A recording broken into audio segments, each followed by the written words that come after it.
This question from Matt, a little bit of a long question. There's going to be a lot of good information in this when I give you our answers. One thing I've been thinking about, not obsessing over, is the mechanical possibilities on the bike. I was out last week, did a 100 miler, and had two flats. I have a relatively new tri-bike with electronic gears and a carbon frame. The tires are 25-inch and are much harder to change than my road bike.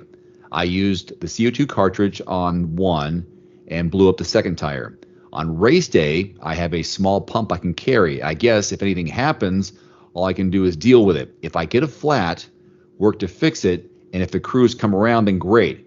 I think phones are prohibited, so is it just chance if there's a bike crew? Also, do I carry cash in the event I have an issue? Do they get paid, as if I want to tip them or not? So can I break this down from Matt, Coach? Yeah, and I really enjoy this question because then I get to share my experiences. So number one, I think the attitude of, yes, you just have to deal with the mechanical that's out there. It's part of the deal that might happen, but you can prepare as best you can. Like you had two flats in training, you can practice changing them more, maybe get different tires. There's certain tires, tubes, you could go tubeless. You may need a whole new wheel set for that. So there are some options. I would talk to a professional at a bike store, a mechanic, and they can kind of help you with that. As far as is there a mechanical crew on the course? If you're doing a World Triathlon Corporation event, a WTC event, they do have mechanics support on the course.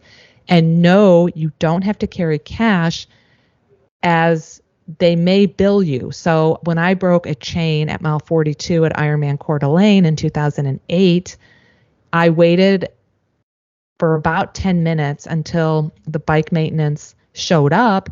Thankfully, before that, the race official radioed them to come rescue me. They quickly changed my chain and they took my bib number, and they actually sent me a bill in the mail that I gladly paid because they allowed me to finish the race. I don't know if all mechanics are like that or if mine was a special case because it was a chain and those could be more expensive than just changing a tube out. And at the same time, you don't want to rely on that mechanical support because they could be helping someone else when you are in distress and it might take a long time. So if you're battling a bike cutoff, you want to move as quickly as possible and try to repair the mechanical yourself, whatever it is, or possibly if you're next to an aid station and you might be able to just walk back to an aid station if you're out on that bike course.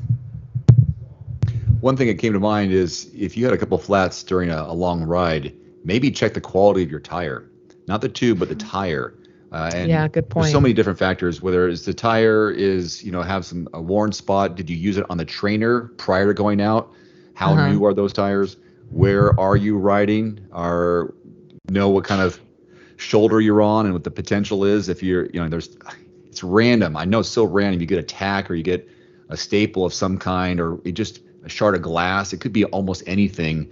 And it's like, I've had that happen within a short period of time. Had to call my wife because I was out. I had two tubes. I was out. It's like, I can't make it any further and I'm still 5 miles away. So check your tire quality and carry double. I mean, especially for a race, take no chances. You've put so much time and money into your race to get there.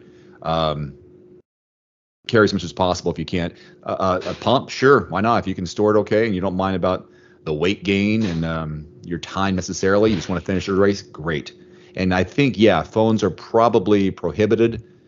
They are. I was just going to suggest make sure you read the rule book. It sounds like you're doing an Ironman because you rode 100 miles. Yep. So you're either doing a 70.3 or 140.6. Most of them are World Triathlon Corporation, so they have separate rules than maybe a local race company venue. So just check out the rules for a WTC event. Phones are prohibited. And, it'll say in the guide if there is bike maintenance and kind of where they're going to be located on the course.